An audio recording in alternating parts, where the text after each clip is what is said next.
નમસ્તે વિદ્યાર્થી મિત્રો, વિષય વાણિજ્ય વ્યવસ્થાને સંચાલનમાં છેલ્લે પ્રથમ યુનિટ એ પૂરું કર્યું છે અને આજે આપણે બીજા યુનિટ તરફ આગળ વધીએ.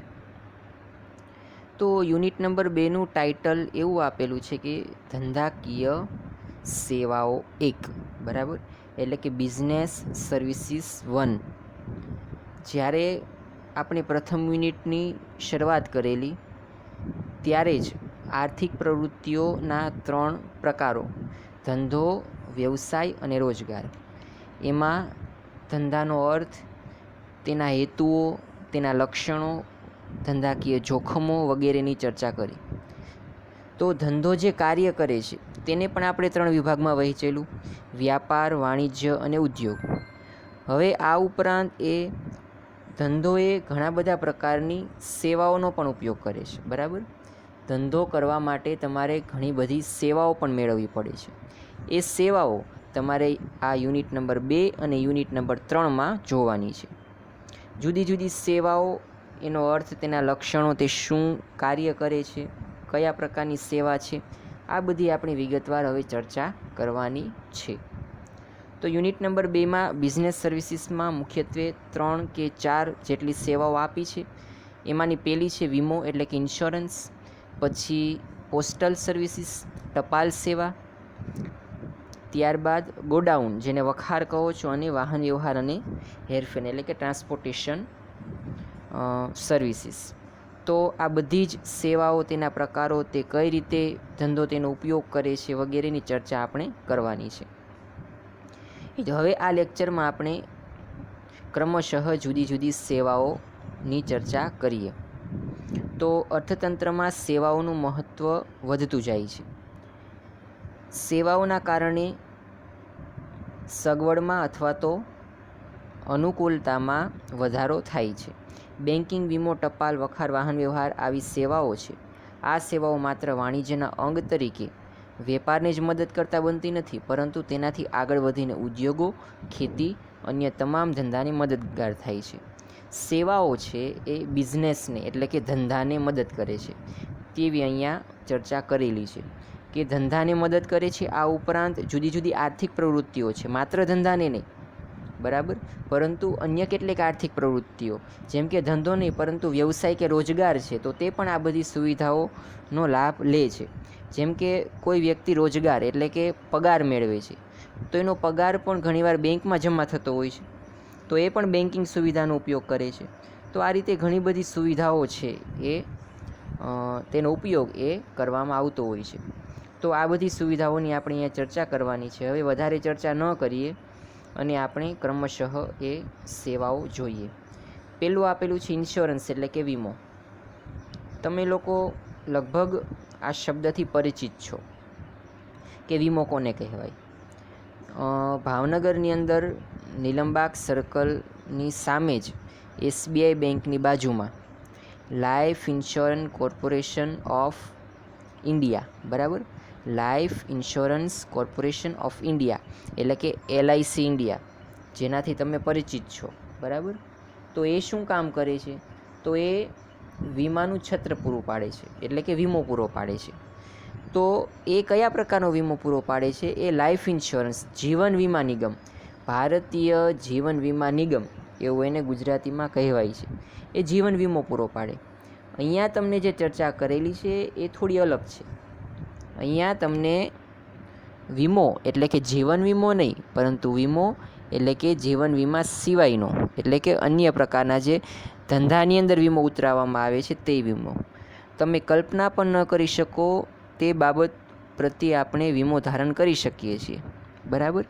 આપણે જીવન વીમો, જ્યારે આપણું મૃત્યુ થાય અથવા તો અમુક ઉંમર થાય ત્યારે આપણને પૈસા મળે, એ ઘણી બધી અસંખ્ય પોલિસીઝ આમાં અવેલેબલ હોય છે ઇન્સ્યોરન્સમાં. તો એ જીવન વીમાની વાત છે. પણ અહીંયા તમને ધંધાકીય વીમો એટલે કે ધંધામાં કયા પ્રકારનો વીમો લેવામાં આવે છે.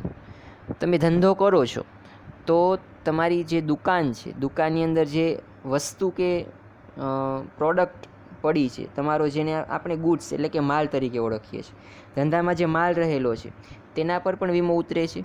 એટલે કે આગ, અકસ્માત એવું કોઈ જોખમ થાય એટલે કે એવી કોઈ પરિસ્થિતિ ઉદ્ભવે તો એના જોખમ સામેનું વળતર એટલે કે વીમો મળે છે. બરાબર, અમુક રકમ તમને વીમા કંપનીએ ચૂકવે છે.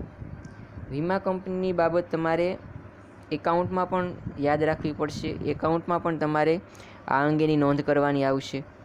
આ ઉપરાંત વીમો છે એ એવી વસ્તુ છે કે જે જોખમ સામે વળતર આપે છે. બરાબર, તમારી પાસેથી અમુક રકમ લેખે પ્રીમિયમ વસૂલ કરે છે, એના બદલામાં તમારું જોખમ પોતે ઉઠાવે છે. એટલે કે આગ, અકસ્માત કે કોઈ અસામાન્ય સંજોગો ઉદ્ભવે તો તમને એ આર્થિક સહાય કરે છે. તો આ વીમો છે. હવે પાઠ્યપુસ્તકમાં એવું આપેલું છે કે વીમો એટલે કે બે પક્ષકારો વચ્ચેનો એવો લેખિત કરાર કે જે દ્વારા વીમો લેનાર પ્રીમિયમની રકમના અવેજના બદલામાં વીમો ઉતારનાર પાસેથી એવું વચન મેળવે છે કે જો તેને એટલે કે વીમો લેનારને નક્કી કરેલા જોખમના કારણે નુકસાન થાય તો નક્કી કરેલી રકમની મર્યાદામાં નક્કી કરેલી ગણતરી પ્રમાણે આર્થિક નુકસાન ભરપાઈ કરી આપવામાં આવશે. મિત્રો, આખો પેરેગ્રાફ એ તમારે વીમાના અર્થ તરીકે યાદ રાખવાનો છે અને આ જ તમારે પેપરમાં પણ લખવાનો છે અને તમારી નોટબુકમાં પણ લખવાનો છે. બહુ સ્પષ્ટ અને વિશાળ વ્યાખ્યા એ વીમાની આપેલી છે કે વીમો એ શું છે. તો વીમો એ બે પક્ષકારો વચ્ચેનો લેખિત કરાર છે. આ બે પક્ષકારો કોણ છે? એક પક્ષકાર વીમો લેનાર છે અને એક પક્ષકાર વીમો આપનાર છે. એટલે કે વીમો ઉતરાવનાર, બરાબર, અને વીમો લેનાર. હવે આ બે પક્ષકારો છે તેની વચ્ચે થયેલો લેખિત કરાર છે. બરાબર, અને આ કયા પ્રકારનો કરાર છે કે એમાં નક્કી કરેલી સમય મર્યાદામાં અને નક્કી કરેલા જોખમથી નુકસાન થાય તો વીમો આપનાર એ વીમો લેનારને અમુક ચોક્કસ રકમ જે અગાઉથી નક્કી કરેલી છે તે ભરપાઈ કરી આપવા માટે બંધાયેલો છે અથવા તો તે ભરપાઈ કરી આપશે. બરાબર, તો આને આપણે વીમો કહીએ છીએ. વીમો એ બે પક્ષકાર વચ્ચેનો એવો લેખિત કરાર છે કે જેમાં વીમો લેનાર પ્રીમિયમની રકમ અવેજના બદલામાં, બરાબર, પ્રીમિયમ પણ અહીંયા ચૂકવવામાં આવે. વીમાના તમામ લક્ષણોને આ વ્યાખ્યામાં આવરી લીધેલા છે. પ્રીમિયમની રકમના અવેજના બદલામાં એટલે કે આવું જોખમ ઉઠાવવા બદલ વીમો લેનારે વીમો આપનારને અમુક ચોક્કસ રકમનું પ્રીમિયમ એ ભરવું પડશે.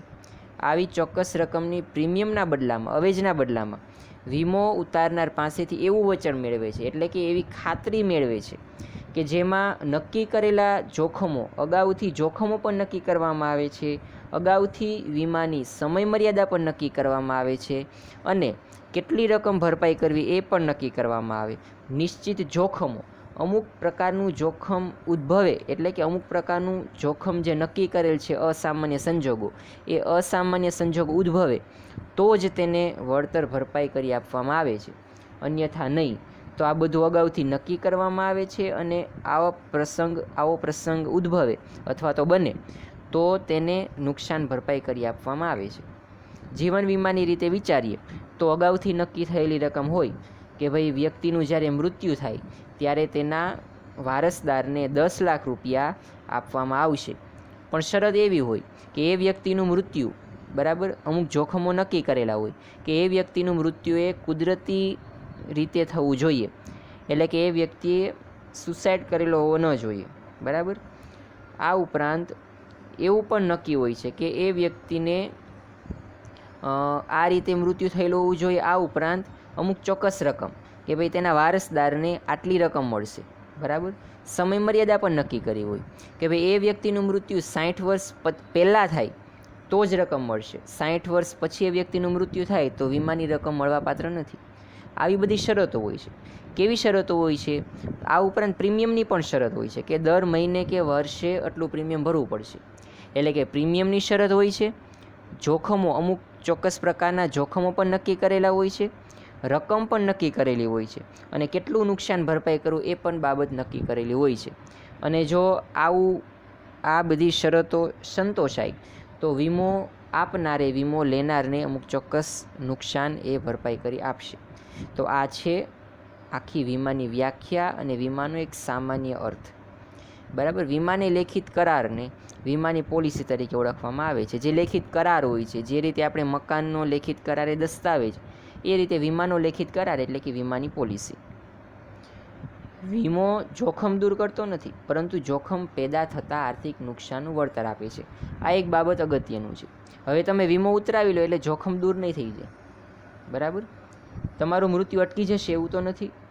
માનો કે તમે જીવન વીમાની વાત કરીએ તો વીમો ઉતરાવેલો છે તો તમે મૃત્યુ નહીં પામો, બરાબર, એવું તો નથી.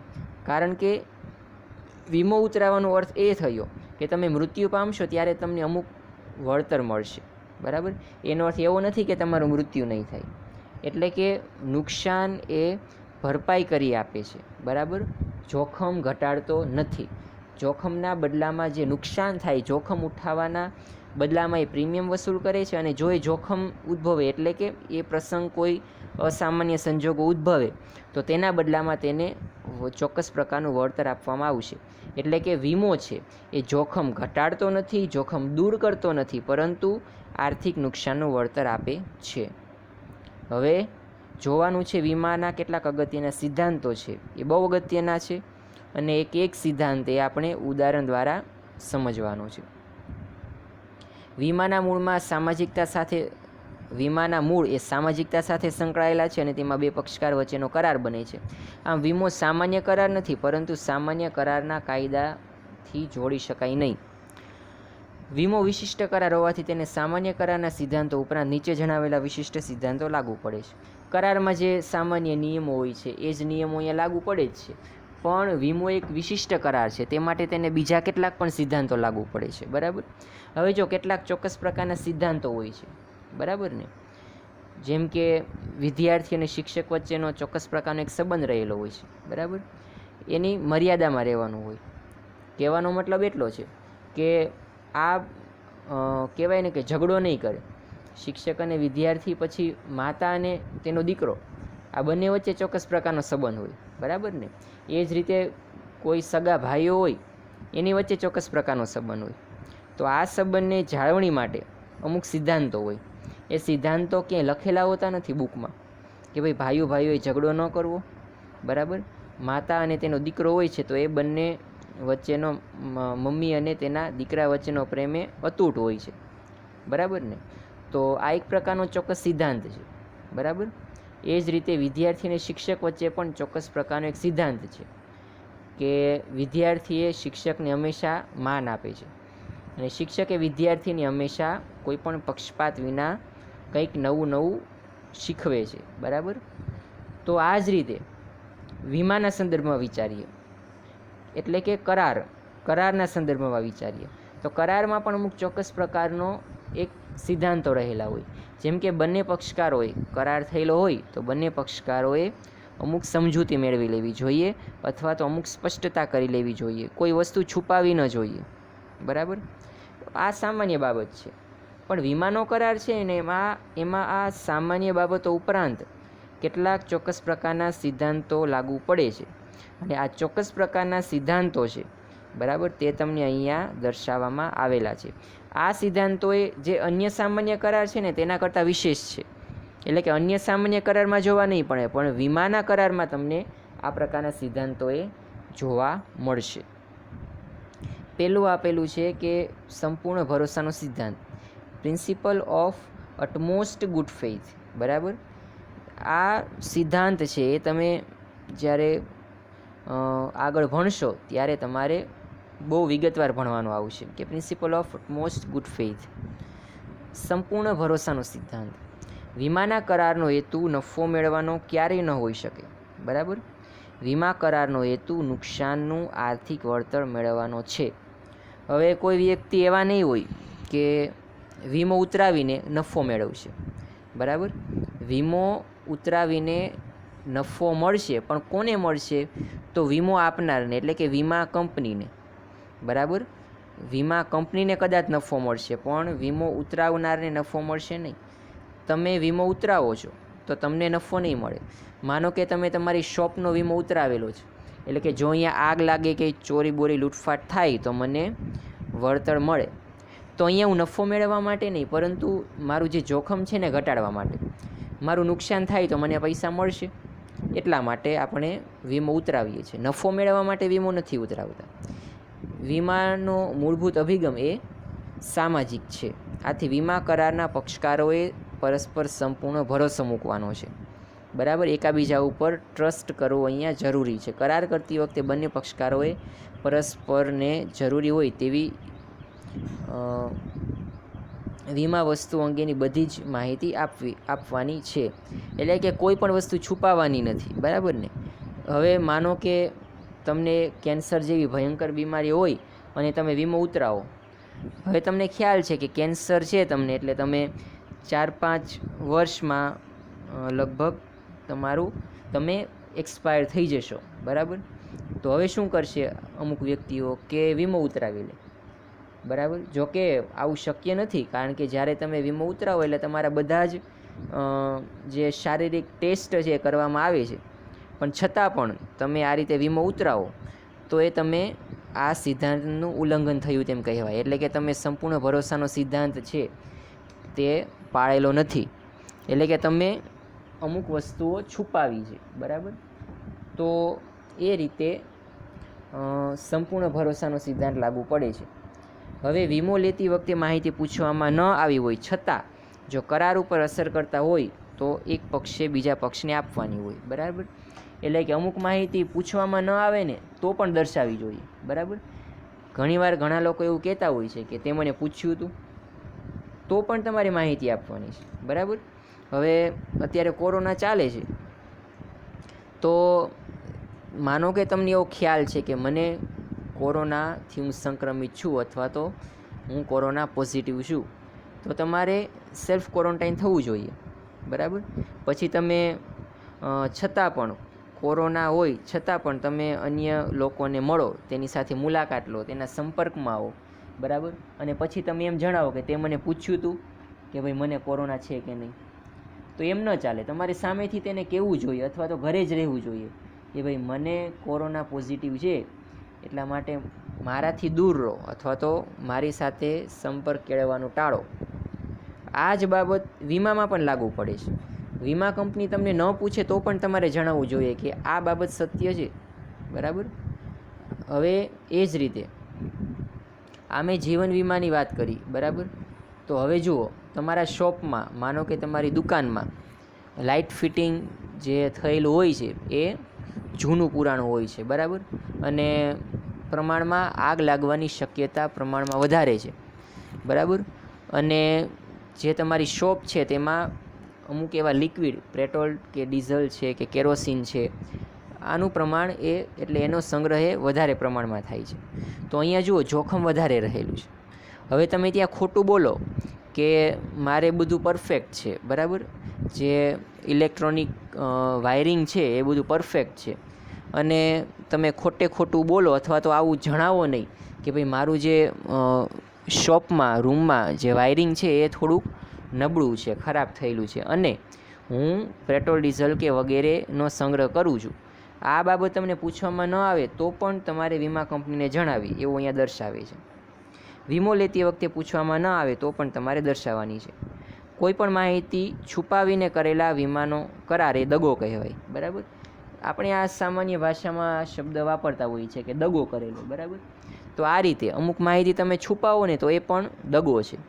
ખોટું ન બોલો પણ સાચું છુપાવો ને એ પણ ખોટા સમાન છે. આવું આપણે ઘણીવાર સાંભળતા હોઈએ છીએ કે ઘણા લોકો શું હોય છે કે સાચું હંમેશા બોલે પણ સાથે સાથે અમુક બાબતો છે એ છુપાવે પણ, તો એ ખોટું બોલ્યા સમાન જ છે, બરાબર. તો આ સિદ્ધાંતનો જ્યારે આવું બને કે અમુક બાબતો તમે છુપાવો અથવા તો ખોટી રજૂ કરો, એટલે કે બીજાની સાથે દગો કરો અથવા તો તેનો ભરોસો તોડો વીમાની બાબતમાં, બરાબર, ત્યારે વીમાનો ભંગ થાય છે. વીમાના આ સિદ્ધાંતનો એટલે કે સંપૂર્ણ ભરોસાના સિદ્ધાંતનો ભંગ થયેલો કહેવાય. જ્યારે પણ વીમાના પક્ષકારને ખબર પડે કે સંપૂર્ણ ભરોસાના સિદ્ધાંતનો ભંગ થયેલો છે ત્યારે વીમાના કરારને રદ સમજવામાં આવે છે. એટલે કે પૈસા પછી તમને નહીં ચૂકવે જો તમે આવું કરશો તો, બરાબર ને. હવે સામાજિક સંબંધોમાં ઘણીવાર દગો કરીએ ને તો એ વ્યક્તિ સાથે તમે સંબંધ તોડી નાખો અથવા તો કોઈ આગળ તેની સાથે વ્યવહાર ન રાખો, પણ અહીંયા તો તમને પૈસા પણ નહીં મળે, વીમાનો કરાર જ રદ ગણાશે, બરાબર. વીમો લેનારને તેણે ભરેલ પ્રીમિયમની રકમ પરત મળી શકતી નથી. તમે જે પ્રીમિયમ ભરેલું છે ને એ પણ તમને પરત ન મળે. એટલે તમે જો આવું કરશો ને તો તમને આર્થિક નુકસાન પણ થશે. અને નુકસાન વળતર મેળવવાને પણ હક રહેતો નથી. બરાબર, તો આ પહેલો સિદ્ધાંત હતો, એટલે કે સંપૂર્ણ ભરોસાનો સિદ્ધાંત. હવે વાત કરીએ છીએ નુકસાન વળતરનો સિદ્ધાંત, એટલે કે પ્રિન્સિપલ ઓફ આઇડેમનિટી. હવે પ્રિન્સિપલ ઓફ આઇડેમનિટી આ સિદ્ધાંત છે એ પણ ખૂબ જ અગત્યનો છે. નુકસાન વળતરનો સિદ્ધાંત. વીમો લેનારને નુકસાન થાય તો તેનું વળતર મળી શકે તે માટે વીમાનો કરાર થાય છે. હવે નુકસાન વળતર મેળવવા માટે તો આ કરાર થાય છે. આ માટે આ વીમાના કરારનો હાર એ નુકસાન વળતરનો સિદ્ધાંત છે કે નુકસાનનું વળતર મળે તે માટે તો આપણે વીમાનો કરાર કરીએ છીએ.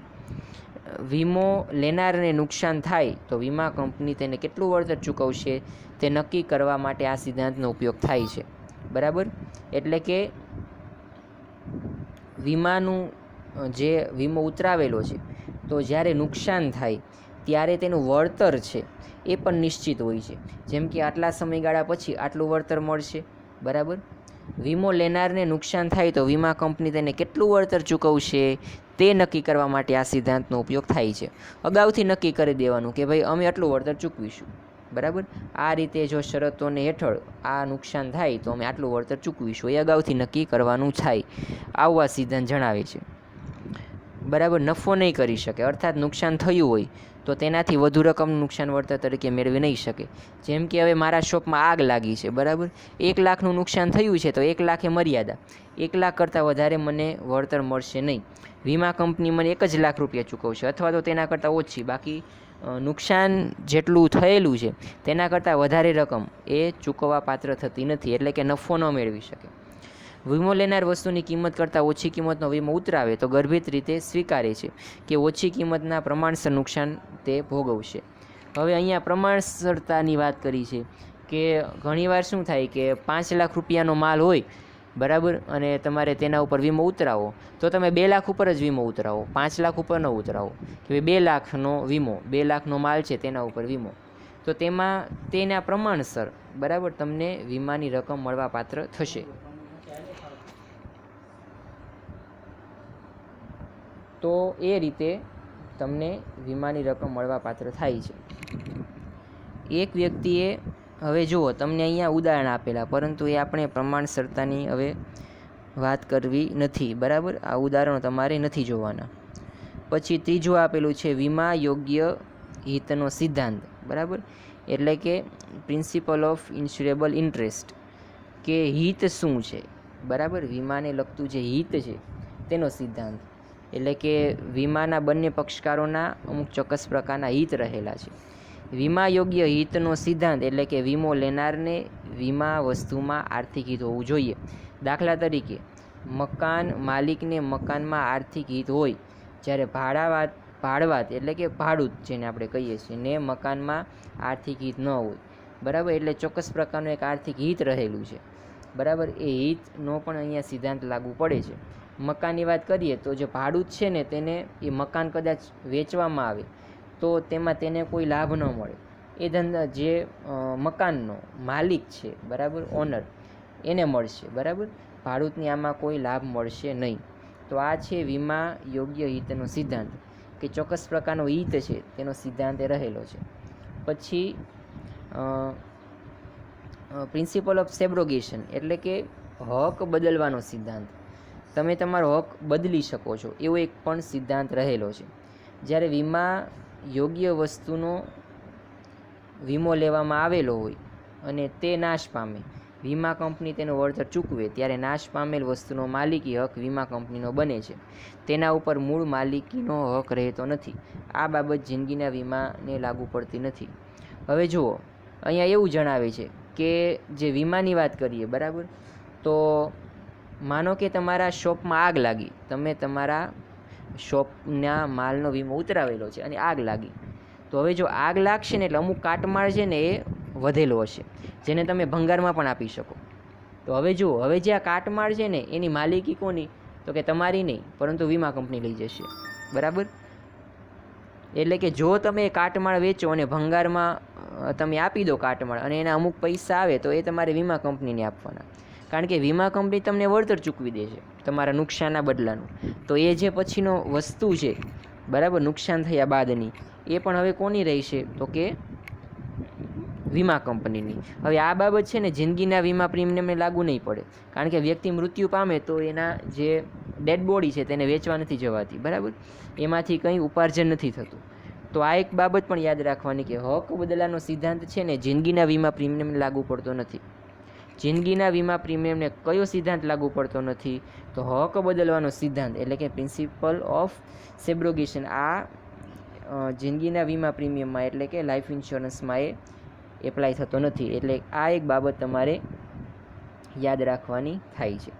તો આ રીતે આપણે વીમાના સિદ્ધાંતોની વાત કરી અને વીમાના અર્થની વાત કરી, બરાબર. વીમાનો અર્થ એ એક પેરેગ્રાફે બહુ સરસ જોયો. પછી સંપૂર્ણ ભરોસાનો સિદ્ધાંત, નુકસાન વળતરનો સિદ્ધાંત, વીમા યોગ્ય હિતનો સિદ્ધાંત અને હક બદલાનો સિદ્ધાંત એ આપણે જોયું. પછીનો મુદ્દો એ પ્રકારોનો આપેલો છે કે વીમાના પ્રકારો કયા છે. તો હવે આપણે આવતા લેક્ચરમાં એ વીમાના પ્રકારો જોઈશું. અત્યારે આપણે આ લેક્ચરને અટકાવીએ છીએ અને તમારે હોમવર્કમાં એ વીમાનો અર્થ એટલે કે જે પ્રથમ પેરેગ્રાફ આપેલો છે તે અને તેના આ 4 સિદ્ધાંતો એ તમારી નોટબુકમાં સુંદર અક્ષરોમાં એક વખત લખીને મોકલાવાના છે. આની પછીના લેક્ચરમાં આપણે વીમાના પ્રકારોની ચર્ચા કરીશું. તો અત્યારે આપણે અહીંયા આપણા લેક્ચરને અટકાવીએ છીએ.